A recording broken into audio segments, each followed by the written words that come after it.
جنہوں نے ناخن بھی نہیں کٹوایا، انگلی تو دور کی بات، جنہوں نے ناخن بھی نہیں کٹوایا، آج وہ ہم سے کہہ رہے ہیں اس ملک کے چپے چپے پر مسلمانوں کے خون کی داستان سے وہ رنگین ہے، چپا چپا ملک کا گوشہ گوشہ ہماری قربانیوں سے رنگین ہے میرے بھائیوں۔ ان چیزوں کو، یہ یوم آزادی آ رہی، یہ چیزیں یاد رکھنے کی ضرورت ہے، یاد کرانے کی ضرورت ہے، اپنی نسل کو بتانے کی ضرورت ہے۔ تو 1919 کے اندر یہ تحریک شروع ہوئی، اور گاندھی جی کو پورے ملک کا دورہ جمعیت نے کروایا، اپنے پیسوں سے بتایا کہ تمہارے یہ لیڈر ہے، ان کو فالو کرو، ان کا ساتھ دو۔ پھر شیخ الہند رحمۃ اللہ علیہ کا انتقال دیوبند میں ہوا۔ جب غسل دینے کا وقت آیا تو جو لوگ غسل دینے کے لیے موجود تھے، جب حضرت کی پیٹھ دیکھی تو گوشت تھا ہی نہیں، صرف ہڈیاں، اور وہ بھی ایک دم کالی کالی پیٹھ ہو چکی تھی، گوشت کا نشان نہیں تھا۔ لوگوں کی چیخیں نکل گئی کہ یہ کیا ماجرا ہے۔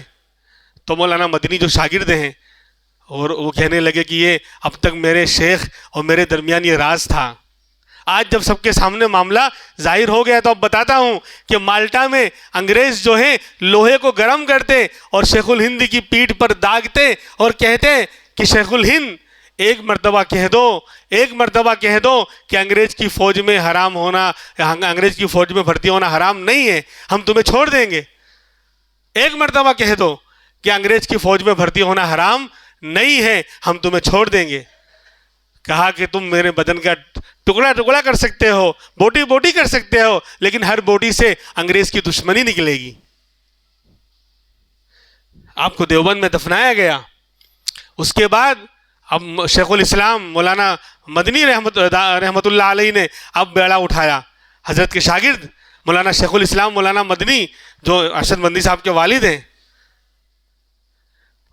حسین احمد مدنی رحمۃ اللہ علیہ نے بیڑا اٹھایا، اور ان کے خلاف بھی وارنٹ نکلا۔ انہوں نے بھی وہی فتویٰ دیا تھا کہ انگریز کی فوج میں بھرتی ہونا حرام ہے، کیونکہ وہ فوج میں بھرتی ہوگا اور الٹا اپنے کو ہی مارے گا، انگریز کو طاقت ملے گی اور زیادہ طاقتور ہوں گے اور زیادہ ہم کو غلام بنائیں گے، تو فوج میں بھرتی ہونا حرام، یہ فتویٰ دیا تھا۔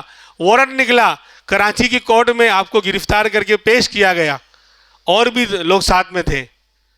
انگریز جج سامنے ہے، اس نے بلایا اور پوچھا کہ حسین احمد تم نے یہ فتویٰ دیا تھا کہ انگریز کی فوج میں بھرتی ہونا حرام ہے۔ کہا دیا تھا کیا ہوتا ہے، دیا تھا، دیتا ہوں اور قیامت تک دیتا رہوں گا جب تک زندہ رہوں گا۔ دیا تھا کا کیا مطلب؟ دیا تھا پہلے، آج بھی دے رہا ہوں اور آئندہ بھی دیتا رہوں گا۔ دوسرے لوگ ساتھ میں تھے کہ حضرت پاؤں پکڑ لیا کہ حضرت بیان بدل دیں، ابھی رہائی مل جائے گی، ابھی چھوٹ جائیں گے، بیان تھوڑا بدل دیں۔